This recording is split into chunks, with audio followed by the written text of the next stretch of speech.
Hello and welcome to the International Daily Roundup by People's Dispatch, where we bring you major news developments from around the world. Our headlines: another female journalist arrested in Egypt, workers of Alcoa's San Cypria plant in Spain start indefinite strike, Trump administration targets China, revives Red Scare immigration laws, Bolivia's coup government opens doors to NGO intervention in domestic politics, and Communist Party worker murdered by Hindu fundamentalist groups in India. Now, first story on Sunday, Egyptian authorities arrested journalist Basma Mostafa while she was traveling to Luxor to cover the alleged murder of a man in a police raid last week. Mustafa, who works with the news website Al Manasa, had arrived in Luxor on Saturday. She had informed her colleagues about security forces following her. Following this, contact with her was lost for the next 24 hours. She was reportedly produced before a prosecutor at the Egyptian State Security Prosecution in Cairo and was sent to 15 days in judicial custody. According to some reports, her lawyers were initially unable to learn the charges against her as they were not allowed to attend the investigation. However, according to the AP news agency, she has been charged with spreading false news and joining a terrorist organization. Basma Mostafa has covered the death of a man in police custody in Cairo last month. She was covering unrest caused by another death of a man known as Awais Al-Rawi, who was 38 years old. He was shot by the police in front of his home in Luxor at the time of her arrest. The Al Manasa website she works for is banned by Egyptian authorities for operating without proper permission. According to Mada Masar, an independent news outlet in Egypt, more than 500 websites have been blocked by Egyptian authorities citing the same reason. Last June, Al Manasa's editor Nora Yunus was also arrested briefly after a raid at her office.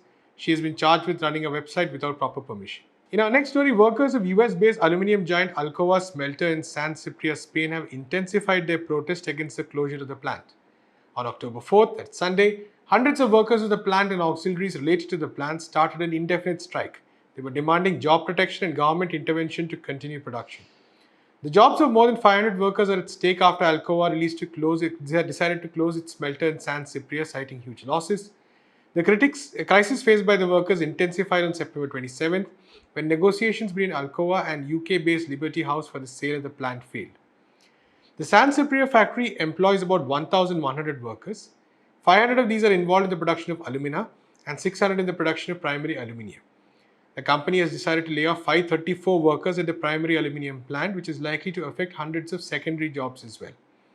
Alberto Villata, the head of the steel and basic metals sector of the Federation of Industry of General Union of Workers, that is a UGT, pointed out that Alcoa had already closed two plants last year, and the plant in contention was the last in the country for the production of primary aluminium. In our next story, the United States has released new policy guidelines for residence or citizenship to disallow people with communist affiliations. In a notification issued on Friday, that's October 2nd, the US Citizen and Immigration Services stated that individuals with affiliations to a communist party or any other totalitarian party shall be deemed inadmissible for permanent residence or citizenship. While the guideline neither specifies the Communist Party it is targeting nor defines what is a so-called totalitarian party, it is seen as part of the Donald Trump administration's attempt to target China in the ongoing trade war. The notification published by the USCIS states that membership in or affiliation with the Communist Party or any other totalitarian party is inconsistent and incompatible with the naturalization oath of allegiance to the United States of America. This oath includes pledging to support and defend the Constitution and laws of the United States. The notification is based on a Cold War-era USCIS policy manual that specifically prevents members of communist parties. The law itself dates back to the first Red Scare-era immigration policies that sought to actively hinder entry for radicals, especially communists and anarchists.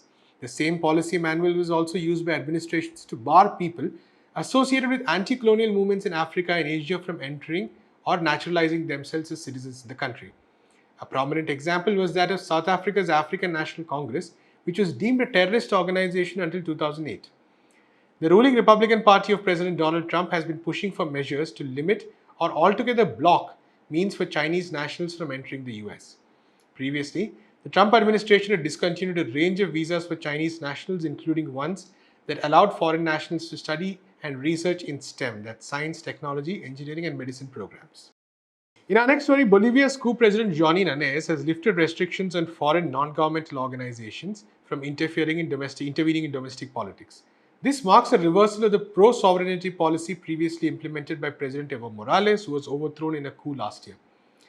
Morales had enacted the law in order to restrict NGOs, particularly the usual influx of them from the United States, from intervening in domestic politics.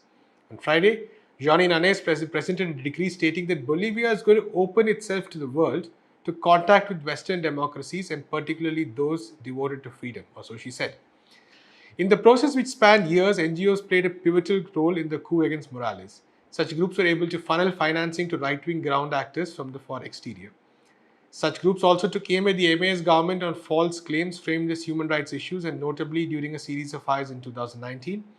The silence of these same organizations to thousands of hectares burning under the Ones regime has raised criticism from across sections of Bolivian society. Following the November 2019 coup, it was alleged that NGO-backed operatives were using social justice language and progressive issues to subvert Bolivia's government and Morales' re-election campaign. It was also revealed that many actors received direct or indirect funding from the US Department of State via the National Endowment for Democracy to operate and further neoliberal interests. The movement towards socialism leaders said that NGOs don't actually defend the indigenous movement of Mother Earth. Bolivia's post-coup elections are just 2 weeks away, and it is expected that the regime will continue to push through numerous last-minute laws, as it also works to, by any means necessary, prevent the MAS from retaking power. And finally, on Sunday, a young leader of the Communist Party of India, Marxist, from the Thrissur district in Kerala, was hacked to death by right-wing activists reportedly linked to the ruling Bharatiya Janata Party and allied Hindu nationalist organizations. The murdered activist Sanup U, who was 26 years old, was a branch secretary of the CPIM in the district. He was attacked along with 3 other young workers of the CPIM and the Democratic Youth Federation of India. The 3 others who were critically injured have been admitted to the hospital.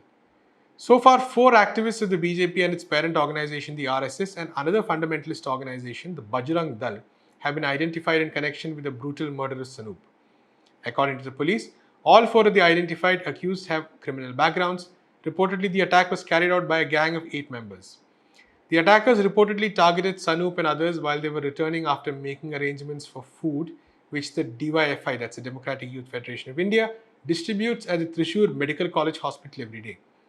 In all medical colleges and district hospitals across the states, food kits are being distributed for poor patients and their bystanders by the DYFI, which is an organization of communist youth. Various local committees of the DYFI take turns each day, and the members collect food packets from households that come under their area, and these packets are being distributed at the hospitals. Despite the murder, State Secretary of the DYFI, A.A. Rahim, said that his comrades would ensure that the food packets are being distributed as planned. That's all we have time for today. We'll be back tomorrow with more news from across the world.